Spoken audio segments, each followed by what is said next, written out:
not have that money taken from the BJCC.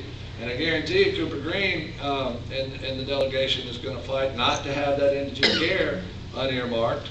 So even before you unearmark them, you got the politics involved. But if you did unearmark them, then you say, okay, how much is a fair amount for indigent care?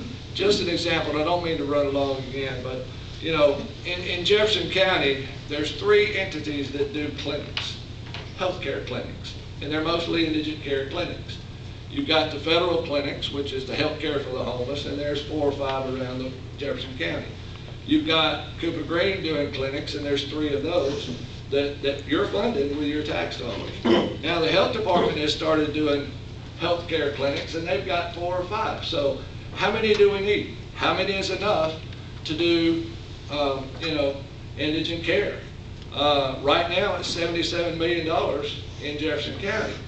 Add another additional $11 million for the nursing home, which we voted to sell.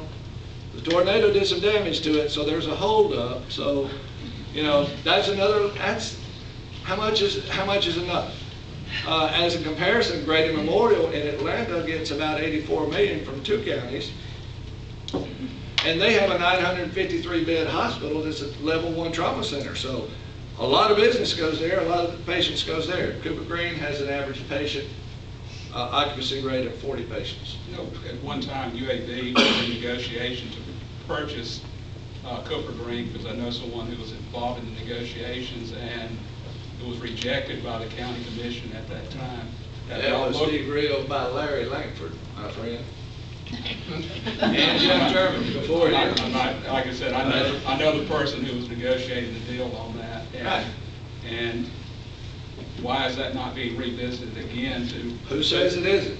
I can't tell everything. Right, because we're in favor of selling Cooper. Right, there's a lot of moving parts and pieces, but I will give Joe and the commission a lot of credit.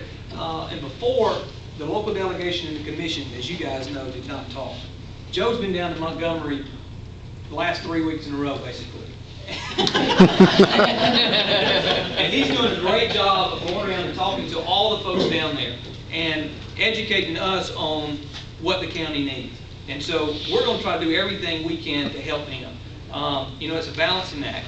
And another bill you guys were working on or considering was a business license tax, which pretty much which is already in Birmingham now. And I'm in favor of that too, basically reinstating the business license tax. It went away when the occupational tax went away. It's not a new tax, it's been there. Right. That's 8 to 10 million. That's 8 to 10 million on top of unearmarking would probably save you, it depends on what's unearmarked. Yeah. I know you have to give a number. No, I can't. My question is, how can you guarantee me that the money's gonna go where it needs to go? Every time you wanna every time you ask us to vote for a tax, well, this is gonna Which I've never done. No, I'm not saying you, I'm talking about government. Right. Every time government asks us for a tax, Right. and if we give it to you, oh, this is gonna solve our problem. The government comes back years later, we are so much in the hole. Why? Too much money. Well, we've had a commission a few years ago that wasn't quite as And I agree with that. and you know, and over time they've had so much money. They said, hey, we can do this. Hey, we can do this. Hey, the commissioners had a $250,000 discretionary fund account up until 2006. Each commissioner would go and dole out money in their district, and this is what got Jeff Germany put in jail. He was doling it out to a nonprofit and was coming back and implementing it himself. I think we've got to get government back to what government should do.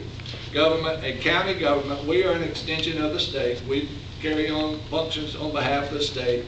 The courts, the jail, you got your sheriff's department, fix your roads. That's what people want. They want their roads. I get so many calls. We want our road paved. We want our road fixed. You know, get back to what it is that you know that operates your county. Healthcare business, should we be in it? Goodness gracious, no. Nursing home business? No. I mean, you know, so that's what we're trying to do, is get back to that, but I'm telling you, with the operating budget, 74 million taken away from you all at one whack, it's hard to get there. We have 3,300 employees in Jefferson County. Now, we can't just go in and say, well, you're not doing your job, you're not doing your job, she's not doing her job, y'all are out of here, thanks very much.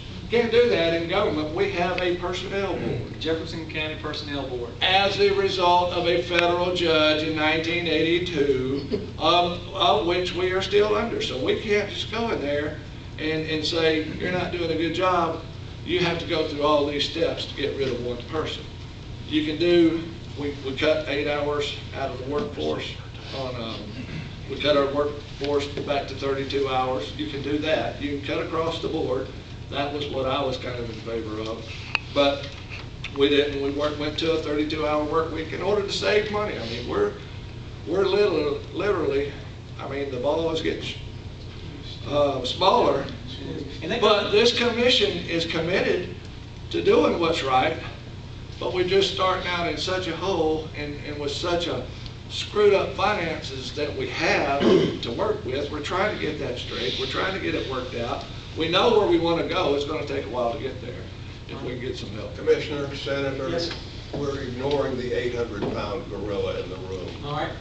Why won't the Jefferson County legislative delegation step up to bat and do something to help Jefferson County? Well, we are. I mean, that's the two. What? That's the two things we're talking about. There's a balance that we're learning, that the Senate or the legislative delegation cannot step in and meddle too much in chosen county commissions. Well, they're answerable to you. There is no home rule. Well, what they've done is bring us some legislation, and out of those two legislation that I've talked about, I think there's support enough to get those passed. The other bill that's out on the table, and I'd like y'all's opinion and y'all's thought on this one, is limited home rule. I haven't made a decision where I am on this. I've got on the right side and the left side. But a limited home rule, which basically says we give power back to the county, and the county can decide if they want to implement a sales tax or occupational tax up to a certain amount. What else am I leaving out of that bill? No, and basically what we've told the delegation is like, guys, I understand that everybody is sick of this occupational tax.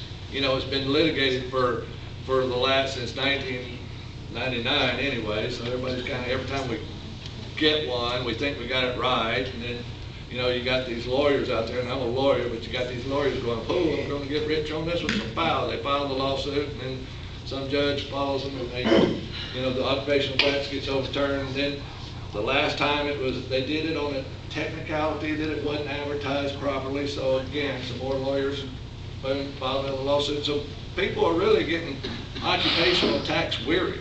Now, City of Birmingham has a 1% occupational tax, has had it for years, and nobody ever says a thing. Because they have home rules. Well, that's So true. that is. But we're a county, they're a municipality, they have some limited home rule, yes, you're right. But nobody ever says anything about the 1% occupational tax, and if you work in Birmingham, you pay it. My husband is. You know, but ours was 0.5%, then it went to 0.45%, and, you know, it gets litigated. So, we've told the delegation, and we understand y'all don't want to do it, or it may not be the best thing for you, if you give us home rule, we're here to fix the county. And the flip side to that is, and I want to see a hands vote on this in a few minutes, and see what you guys think. Maybe. Yeah. And ask questions. I had somebody the other day saying, I was talking like I was in favor of home rule, and he looked at me and goes, why do you want to do that? And I said, well, to help the county out, you know, they need to fill this hole to make sure we don't go into bankruptcy. And he goes, well, isn't that what just got us in trouble in the sewer crisis? Mm-hmm. Isn't that where we had a commission that corruption, mismanagement, spent too much money, and now we're fixing to go into bankruptcy in the sewer? Why do we do that on the commission? So you're almost in a catch-22.